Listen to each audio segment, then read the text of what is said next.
श्री शिवाय नमस्तुभ्यम। फ्रेंड्स, पिछले लेसन में हमने आपको हमारे जो पंच तत्व की साइकिल है, जो हमारे वास्तु के अंदर किस तरह से वर्क करती है, उसका कौन सा कलर है, कौन सा कलर किस दिशा के लिए कितना इंपॉर्टेंस है, उसके बारे में हम कुछ बातें आपके साथ शेयर की थी। आज हमारा उसी संदर्भ में आगे क्लास चल रहा है, तो खास पिछला वीडियो आप देख लेना।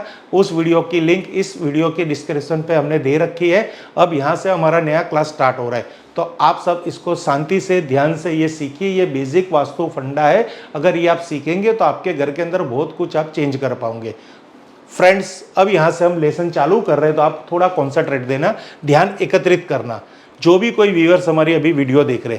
तो फ्रेंड्स, पिछली वीडियो का अब हम यहाँ पे अब डिटेलिंग नहीं करेंगे, हमने फायर जोन तक डिस्कस कर चुके थे, थोड़ा शेयर कर ली थी नॉलेज। अब हम आगे बढ़ रहे हैं हमारे अर्थ एलिमेंट्स। यहाँ पे जो हमने येलो कलर का एक सिंबल दे रखा है, उसको हमने क्यों दे रखा है, क्योंकि ये है अर्थ का पार्ट, पृथ्वी यानी उसके पृथ्वी के हिस्से में दो दिशाएं आ रही है। एक तो आ रही है SSW, एक है SW। तो फ्रेंड्स, जब भी आप किसी का भी वास्तु देखने चाहे तो आपको ये माइंड में होना चाहिए कि कौन सा तत्व किस दिशा के अंदर काम कर रहा है। तो यहाँ पे हम आंख बीच के कह सकते हैं कि SSW के अंदर हमें पृथ्वी तत्व है और SW के अंदर भी पृथ्वी तत्व है। साथ साथ नॉर्थ वेस्ट में से थोड़ा बहुत पृथ्वी तत्व काम कर रहा है और नॉर्थ ईस्ट में भी थोड़ा बहुत पृथ्वी तत्व अवेलेबल है।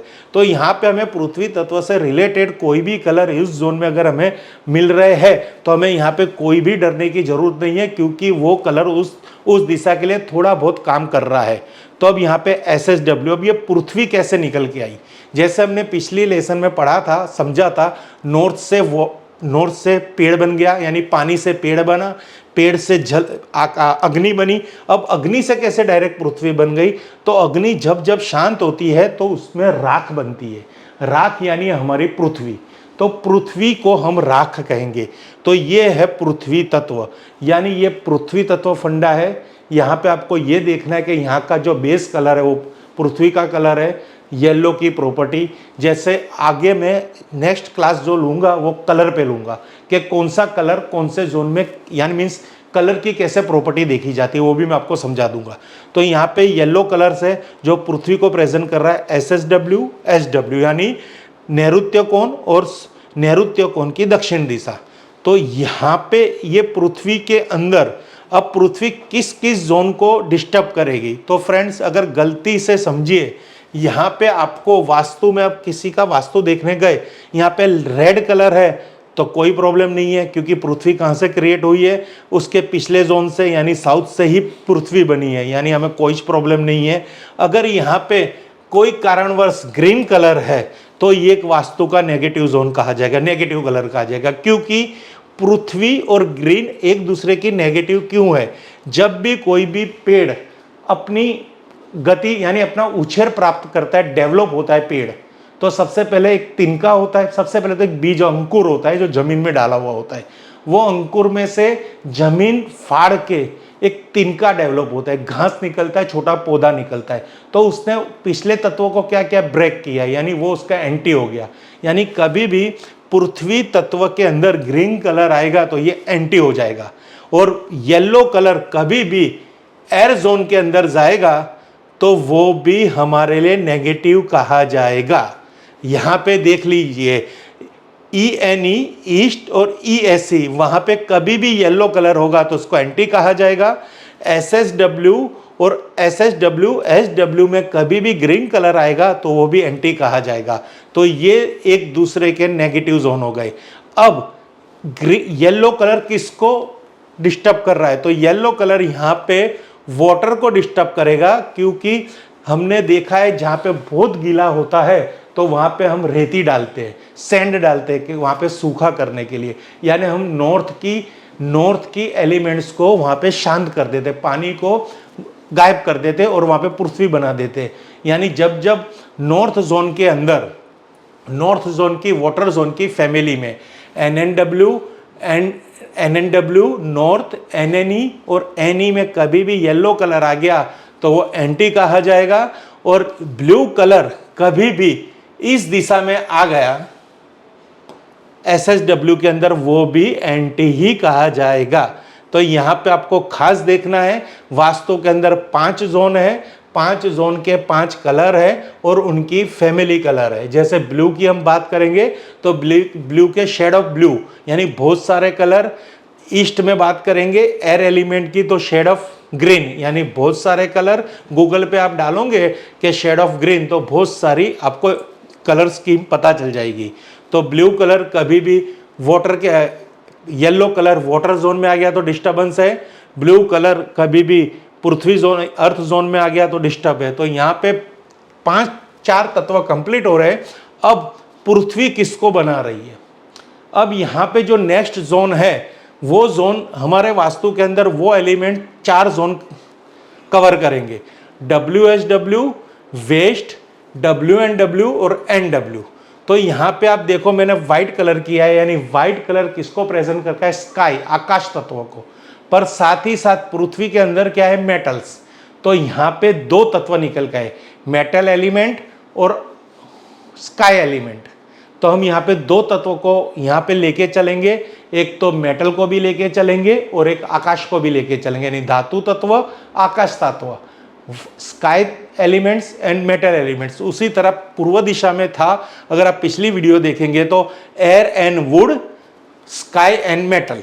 तो पृथ्वी से हमें मेटल प्राप्त हुई, आकाश प्राप्त हुआ, आकाश से वापिस आगे जाके पानी प्राप्त हुआ। ये इस तरह से पंच तत्व की साइकिल काम कर रही है। तो यहाँ पे अगर कोई कारणवश अगर थोड़ा बहुत येलो कलर आ रहा है तो हमें कोई प्रॉब्लम्स नहीं है, कोई प्रॉब्लम नहीं है, कोई प्रॉब्लम नहीं है। अगर यहाँ पे रेड कलर आ रहा है तो हमें प्रॉब्लम है, हमें प्रॉब्लम है, हमें प्रॉब्लम है, हमें प्रॉब्लम है। और एग्जैक्ट इसके ऑपोजिट का ईस्ट यानी उसका ग्रीन कलर, ये आपको मैं वापस फंडा समझाता हूँ। तो यहाँ पे देख लिया, पंच तत्व साइकिल वापस समझा दे। तो पानी ने किसको उत्पन्न किया? उत्तर दिशा से ईस्ट यानी काश तत्व एयर एलिमेंट बना, एयर से साउथ फायर एलिमेंट बना, फायर से पृथ्वी बनी, पृथ्वी से आकाश और मेटल बना और आकाश ने वापिस पानी को दे दिया। ये चल रही है पंच तत्व की साइकिल क्लॉकवाइज। ये हमारे बॉडी के अंदर भी ऐसे रन होनी चाहिए, ये हमारे वास्तु के अंदर भी ऐसे ही रन होनी चाहिए। तो वास्तु के अंदर कलर के माध्यम से रन होगी और मेटल के माध्यम से रन होगी। मेटल का एपिसोड बाद में आएगा, अभी कलर का देख लीजिए। अब इसको और आसान तरीके से कलर कॉम्बिनेशन समझना हो तो हम यहाँ से पहले ये फिक्स कर लेते हैं, नॉर्थ को ले लो। तो नॉर्थ के एग्जैक्ट 180 डिग्री क्या है? साउथ। तो ये इसका ऑपोजिट दुश्मन, इसका ये दुश्मन, यानी एक जोन से दोनों सामने वाले जोन इसके नेगेटिव होंगे। वेस्ट का 180 डिग्री पे क्या है? ईस्ट, यानी ग्रीन दुश्मन, ये इसका दुश्मन, ये इसका दुश्मन, ये इसका दुश्मन। यानी ये साइकिल आप इस तरह से समझना। थोड़ा आपको मुंह जबानी करनी पड़ेगी, एपिसोड देखते जाओगे पता चल जाएगा। बहुत ही इजी मेथड है कि एक दिशा है, उसके सामने वाली दिशा उसकी एंटी है, उससे नेक्स्ट जोन उसका फ्रेंड है और बैक जोन भी उसका फ्रेंड है। जैसे वाटर से, आकाश से पानी मिल रहा है और पानी से वापिस ये पेड़ मिल रहा है। तो पेड़ और आकाश यानी पेड़ और मेटल एक दूसरे के नेगेटिव हो गए, क्योंकि मेटल पेड़ को काटता है। तो ये इजी फॉर्म में मैंने समझाने की कोशिश की है। वास्तु ऐसे 1, 2, 15-20 मिनट में नहीं समझा जाता, प्रैक्टिस से समझा जाता है। पर ये आप ये नॉलेज ले लो, आपके घर के अंदर नॉर्थ डायरेक्शन है और वहाँ पे रेड कलर है, आपने क्लियर कर लिया ना कि नॉर्थ के अंदर रेड है, नहीं चलेगा। ये ईजी हो गया ना। जैसे नॉर्थ के अंदर रेड आ गया तो मैं यहाँ मनाही कर रहा हूँ। तो ये जो प्रैक्टिस मैं करवाना चाहता हूँ आपके लेवल की, जिसको वास्तु में इंटरेस्ट है, जिसके कुंडली में वास्तु सीखना लिखा हुआ है, जिसके भाग्य वास्तु की तरफ उसको आकर्षित कर रहा है, जिसका गुरु शनि बड़वान है कुंडली के हिसाब से, तो वो वास्तु 100% सीखेगा, डायरेक्ट इनडायरेक्टली। और वास्तु के अंदर परफॉर्मेंस जरूरी है। क्रिकेट हर कोई सीखता है, क्रिकेट सीखने की एक ही सिस्टम है, या बैटिंग करना आना चाहिए, बॉलिंग करना आना चाहिए, फील्डिंग करना आना चाहिए, कीपिंग करना आना चाहिए। 5-7 अगर फॉर्मेट में से कोई एक फॉर्मेट आपके अंदर है तो आपकी कोई इनकम की आपको कोई प्रॉब्लम, मीन्स आप अर्निंग बहुत कर सकते हो। आज आप देख रहे हो तो वास्तु भी अगर आपको आ रहा है तो आपकी अर्निंग स्काई ऑफ लिमिट हो सकती है। पर किसी को भला करने की अगर सोच होगी तो ये आपका बेसिकली पंच तत्व साइकिल आपको पता चल गई। एंटी कैसे है और क्रिएशन और रिक्रिएशन भी के बारे में बता दिया, रिवर्स इंजीनियरिंग के बारे में भी बता दिया कि ये जोन रिवर्स हो जाएगा तो क्या इफेक्ट करेगी और क्या इसका नेगेटिव है। अब हम नेक्स्ट जो क्लास है वो हम आपको बताएंगे कि इसकी डिग्री कैसे ली जाती है, यानी डिग्री की एक जोन की डिग्री कैसे कनेक्ट की जाती है और कैसे उसको गिना जाता है, उसकी क्लास भी हम आपको नेक्स्ट बता रहे हैं। Thank you friends. Her her Mahadev, her her Mahadev, her her Mahadev.